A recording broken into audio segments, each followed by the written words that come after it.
Folks, don't buy this hype about January 6th, that it was some type of insurrection or people stormed the U.S. Capitol building. It was a threat to our democracy. It's all BS, folks. It's total BS. This was all by design. Both Republicans and Democrats, the D.C. police, the FBI, the Secret Service, they were all in on the scheme. And what I want to do with this video here is dedicate it to all you underdogs out there, the people who get up and go to work every day, who try to provide for your families. Maybe you're a single mother out there. Maybe you're a family trying to stay afloat, or perhaps you're like me, some guy out here who's got a YouTube channel who has a day job, writes music in his spare time, trying to make his mark in the world. I always joke that I'm the guy who gets the invitation to the party the day after the party. Story of my life. So January 6th was a setup. It was a ruse. And we got to get rid of these two hack political parties, these Republicans, these Democrats. They haven't done a damn thing to make this country any better. All they care about is staying in power. That's it. These are people who couldn't manage their way out of a wet paper bag or a hot dog stand in Guatemala if their life depended on it.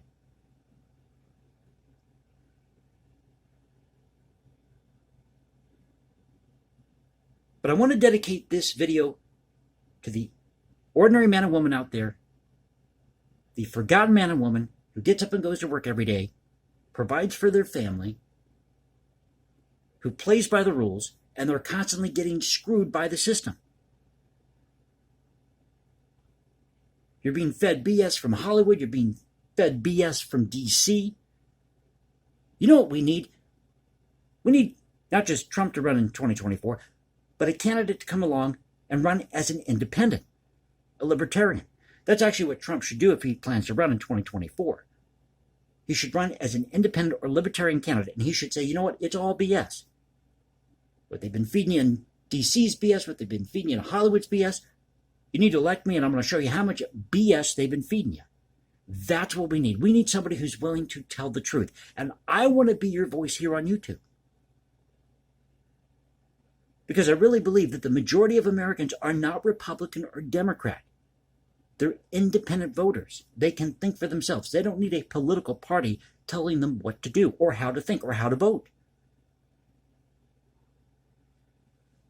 So this video is dedicated to the underdog, the forgotten man and woman in this country, the people who make the country work. It's time to ditch these political parties and ditch D.C. Now, if you're a Democrat, you're going to say we live in a democracy. If you're a Republican, you're going to say we live in a republic. The truth is, we have a federal republic, where the federal government is supposed to have a limited number of power. The only role of the federal government is to settle disputes between states, protect the border, handle migration, and international affairs. That's it. All other powers are granted to the states because the states are sovereign and independent as they were in 1776. And the CSA was trying to return to the original principles of the original 13 colonies. That's ultimately what the goal was of the CSA. A lot of people like to say it was all about slavery. But if you read the CSA Constitution, you're going to find out real quick that that really wasn't the case. They may have protected slavery, legally recognized it, but any state in the CSA, and I mentioned this before, any state in the CSA could abolish slavery if they chose to do so because the states saw themselves as sovereign and independent.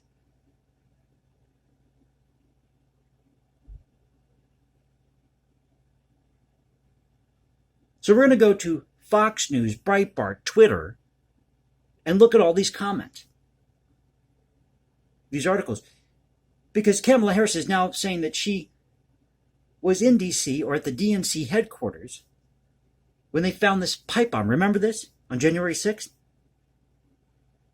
So January 6th of last year, apparently they found a couple of pipe bombs. One outside of the DNC headquarters, one outside the RNC headquarters.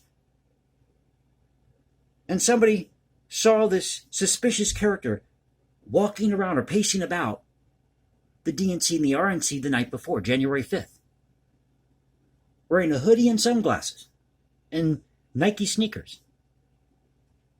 And nobody did anything about it? By the way, you liked the video, click that like button, subscribe, hit me up on Instagram at hashtag JasonComposes, leave comments below. Now you can reach me at Twitter, Culture Confederacy at Twitter.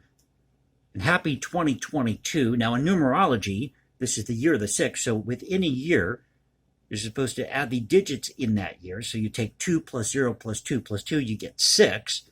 So this is the year of the 6. Now my personal belief is a cross between Christianity and numerology.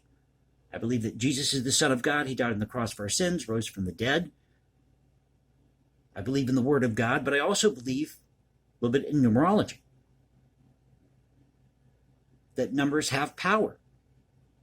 They have significance. They even can have frequencies. If you study music, you know that music is based on some type of mathematical formula where you have these different pitches or distances between notes in chords. That's what creates these harmonies. So some chords are more active than others, and that's because of the distance between those notes. Once again, that number. So numbers can have a vibration. They can have an energy to them. They say that the number 7 in the Bible is God's number. So once again, my belief is a cross between Christianity and numerology. But getting to these articles here, and you can click that like button, subscribe, hit me up on Instagram at hashtag JasonComposes, leave comments below. Follow me at Twitter, Culture Confederacy Twitter, as I said. But we got an article here at Fox News. We go to Breitbart, go to Twitter. So this is about Kamala Harris inside the DNC headquarters in Washington when those a pipe bomb was found on January 6, 2021. But no arrests have been made following the discovery of the bombs.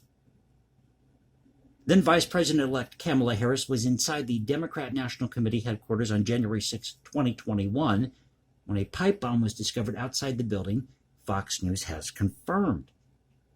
According to a timeline of events obtained by Politico, and we know how reputable they are, the first to report that Harris was inside the building at the time the bomb was discovered, the Capitol Police started investigating the pipe bomb at 1:07 p.m. Politico reported the timeline says the Capitol Police and the Secret Service evacuated an unnamed protectee approximately 1:14 p.m., 7 minutes later.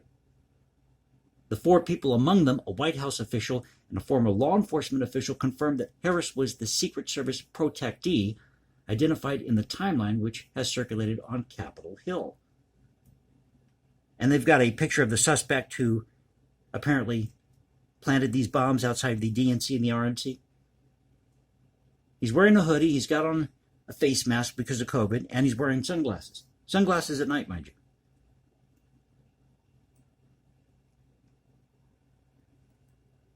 It says here, the timeline, according to Politico, states the bomb was neutralized at 4:36 p.m.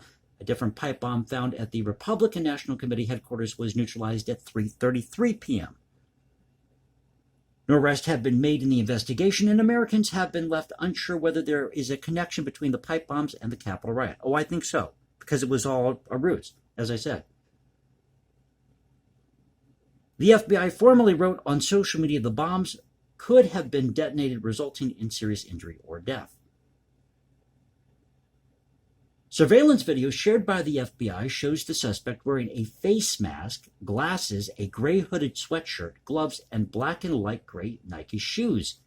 And he started pacing around the DNC headquarters with a bag shortly after 7:30 p.m. on January 5th, the night both bombs were planted. And nobody noticed this? One of the pipe bombs was placed outside of the DNC headquarters at the intersection of Canal Street Southeast and South Capitol Street Southeast, the other close to RNC headquarters near Rumsey Court Southeast. More than 700 people have been charged with federal crimes stemming from the January 6 attack, and arrests are still being made regularly. But oddly enough, nobody has been convicted. Have you noticed that? They were arrested, they were charged, but I don't remember people being convicted of a crime here. Do you? So let's go to Breitbart. There's an article about Representative Republican Andy Biggs from Arizona. And of course, this is your typical Republican-Democrat fight here. Representative Biggs says Democrats are misleading January 6th narrative. It's more detrimental to our republic than the day itself.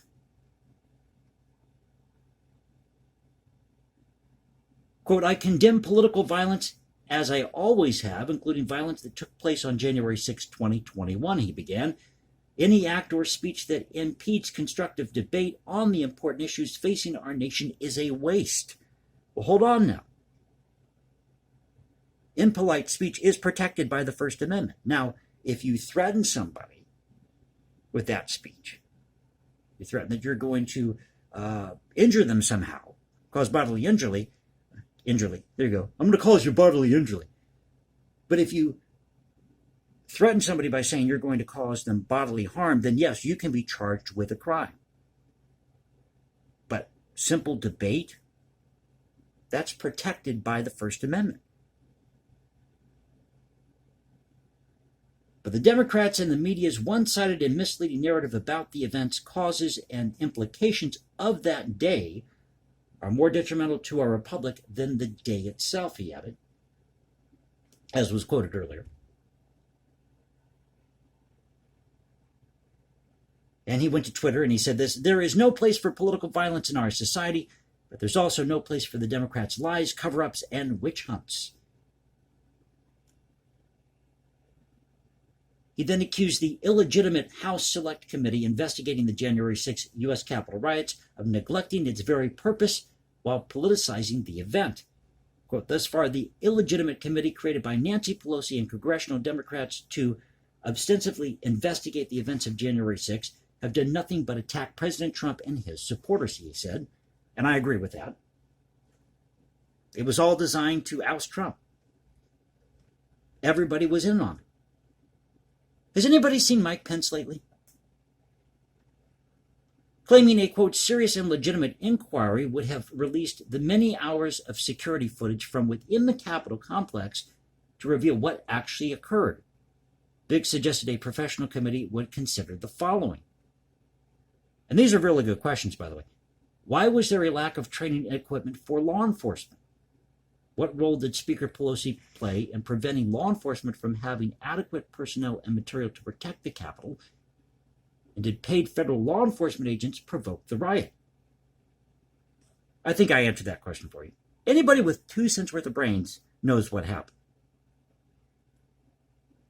However, according to Biggs, the committee is merely attempting to depict Republicans as, quote, violent mobsters, deemed questioning an election treasonous, though Democrats have done the same, and prove that secure elections, that's in quotes, can only be the product of a federalized constitutional system of elections with Democrats given control over every mechanism of it. Do these idiots not know what the meaning of federalism is? It means that the government has very limited power, and all the power goes to the states. The majority of the power goes to the states, the citizens who live in those states.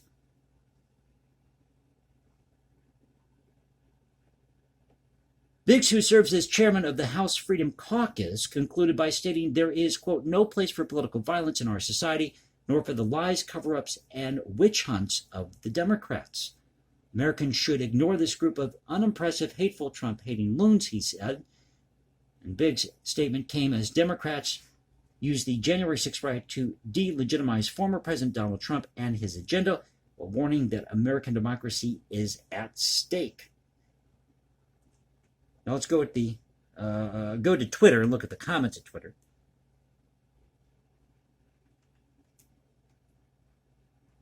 And somebody wrote, why not more? Go big.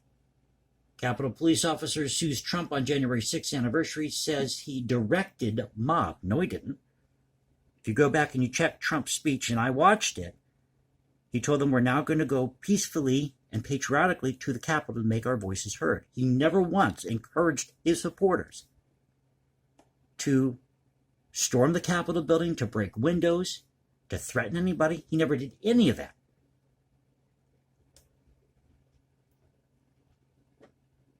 Biden praised his guard response to January 6th attack and fiery anniversary speech. Biden giving a fiery anniversary speech? Please. The guy doesn't even know where he is half the time. Now, most of the people commenting here on Twitter are, of course, from the mainstream media. You got the Jerusalem Post. President at Joe Biden used the first anniversary of the hashtag January 6th on the hashtag USC Capitol. I am so tired of these hashtags. On Thursday, to urge Americans to protect the country's fragile hashtag democracy by standing up for the right to vote.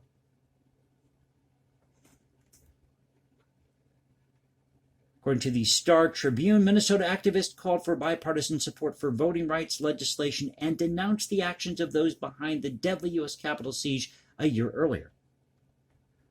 I hope they know what they're in for. Because you start having the federal government coming into your state, regulating the elections in that state, the government is in clear violation of the Constitution. Clear violation of the Constitution. The states are sovereign and independent. The role of the federal government is to protect the border, settle conflicts between states, not dictate elections in states, not run elections in states, and to handle international affairs.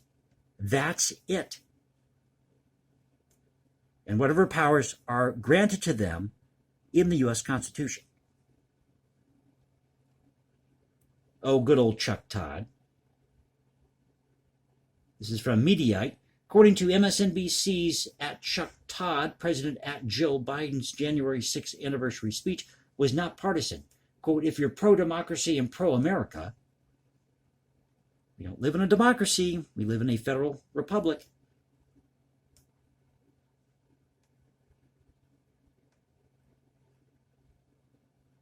KPIX 5 in the Bay Area, people gathered in several cities at vigils commemorating the anniversary of a violent attack on our nation's capital that took place January 6, 2021.